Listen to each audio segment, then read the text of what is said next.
This is Tall Tale TV, your podcast for sci-fi and fantasy short stories. The Good Ship, Sea of Stars, written by Jane Jago, performed by Chris Herron.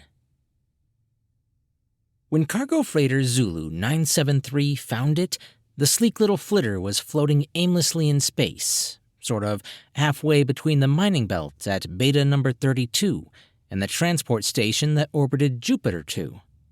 It was much more elegant and aerodynamic looking than the ugly cargo hauler that nudged it with an armored loading claw. The claw poked a bit more firmly, and it drifted, with no more sense of direction than any of the other bits of space junk the traders had amassed on their journey. "Seems dead," Captain Clearwater remarked to nobody in particular. "Let's have a look then." His communications officer turned the cargo hauler's docking camera to face the wreck. She seemed to be in going-on for perfect condition, clean and shiny, with some sort of Earthside Oriental script scrawled across her slightly flared bow. "Get Leah up here." Somebody scrambled. Clearwater wasn't a man to be kept waiting. Leah Sue arrived promptly. She was as poised and unruffled as ever, but her bulky escort was red-faced and sweating. "Sue, reporting for duty, sir." "You're the nearest thing to a linguist we have hereabouts. Can you read the writing on that ship?" "More or less, sir. It says something like Sea of Stars, very roughly. I guess it's the name of the vessel." "Probably is. Can you see any identifier?" "No, sir." "Me neither. And I reckon that makes it fair game. Whatever spoilt rich boy lost his toy out here, I'm thinking finders keepers. Even if nobody has put out a bounty on her, she should fetch a few bob for salvage. I'm going over to have a look. Take the con, Sue."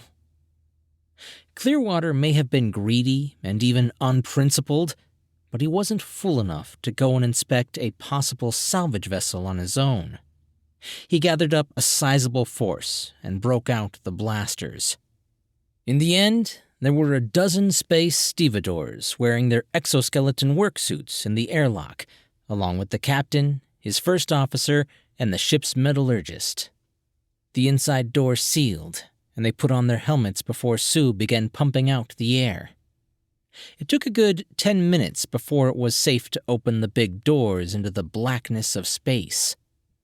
As the doors slowly slid back into their pockets in the hull, Clearwater straddled a jet scoot and headed for the flitter.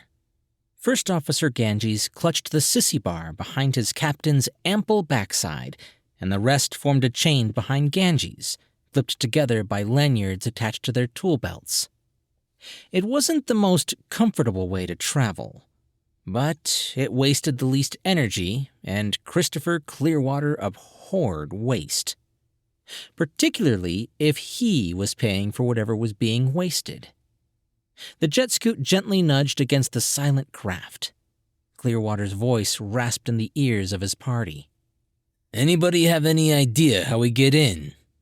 Then, "Let's at least take a look for a door before we break out the cutting gear." Nobody moved or spoke. Before the captain had a chance to get properly irritated, Leah Sue broke the silence. "Our docking camera view shows a touch plate about 2 meters to your right." Clearwater grunted and edged that way. He slapped a large, gauntleted palm against the shiny, ochre-colored plate. To everyone's surprise, the 3 leaves of an oddly shaped and almost invisible portal slid silkily apart. Clearwater engaged the electro-vacuum parking brake and effectively suckered the scoot to the side of the flitter. He climbed carefully off his seat and made his way hand over hand to the open portal, with his crew following him. Inside the portal was the expected airlock, although the controls were rather closer to the ground than would be normal. "You, Gamble, stay with the scoot. The rest of you, get away from the door. I'm going to try and operate this airlock." Being known as a bad-tempered bastard with heavy fists gets you obeyed speedily, so Clearwater didn't even bother to look around before crouching by the control panel. "Pictograms," he grunted. "That's handy." He touched one, and the outer door closed tidily. A second button had air being pumped into the chamber. First Officer Ganges fiddled with his meters and gauges. "Seemed breathable, sir. A bit heavy on the oxygen, but nothing problematic." "Okay, but we keep helmets on until we're inside. Officer Sue, can you hear me?" There was no response. "Gamble, do you copy?" "Sir?" "Right. Open a channel to Sue on the mothership. I'm going to be using you as a bounce station." "Done, sir." "You got me now, Sue?" "Yes, sir." "Okay." He turned his attention to the boarding party. "Right, you lot. Blasters out and stay alert. Opening inner doors now." Back on the cargo hauler, the bridge crew heard a gentle hiss. "We're in. Seems deserted. Air is breathable, if a bit oxygen-heavy. We're removing helmets." The sound of heavy-booted feet and muttering conversation went on for several minutes before the captain spoke again. "This is a rum old vessel. Everything is of the most modern and very highest spec, but it seems to have been built for dwarves, and not very bright ones of them. Every control has a pictogram. Makes it easy for us, though. I reckon I can maneuver this baby alongside you and dock her. Stand by docking grabs." "Aye, aye, sir." "Closing door and pumping out airlocks." The next sound the bridge crew heard was a wet, gurgling groan, followed by what sounded like something heavy hitting a hard floor, followed by silence. As Sue frantically toggled the comms button, the flitter disappeared. 1 second she was there, the next gone.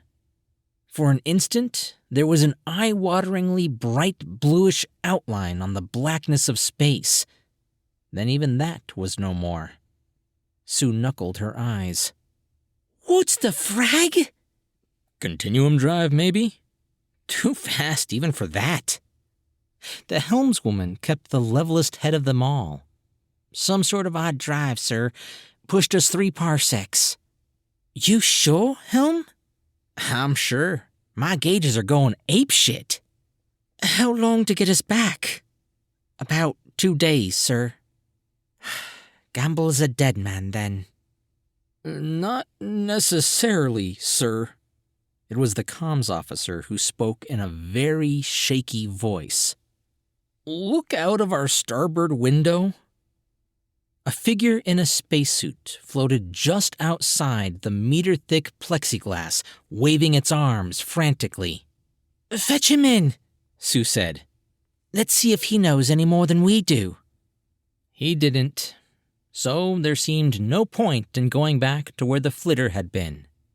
Instead, Sue was elected captain, and life went on much as before, if with less enthusiasm for salvage.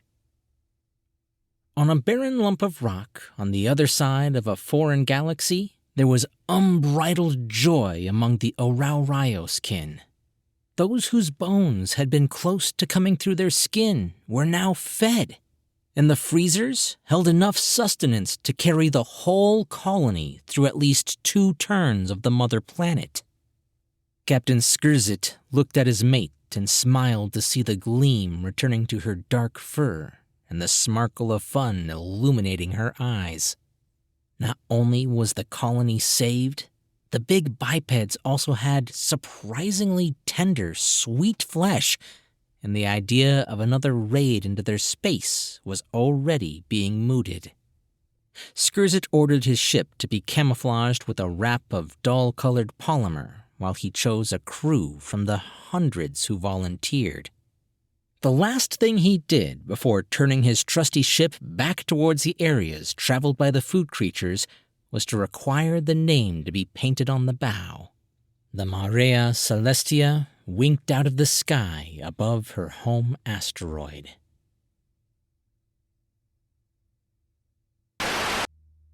Jane Jago is an eccentric, genre-hopping pensioner who writes for the sheer enjoyment of the craft and gets in terrible trouble because of her attitude.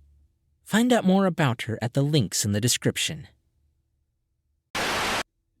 Hey guys, I'd like to extend a big welcome back to Jane Jago. It's been quite a while since her last story, and she's actually got a couple of them on here, including one that was a crossover with one of my other regular authors, Robert Lee Beers. I'll make sure to leave a link to where you can find those down in the description. And if you enjoyed this story, be sure to leave a comment or a thumbs up on YouTube or Facebook. Or if you're listening to the podcast, I always enjoy a review on iTunes. It helps the channel a lot. But of course, be sure to subscribe for brand new short stories twice a week. I'm Chris Herron, and that's it for today's Tall Tale TV.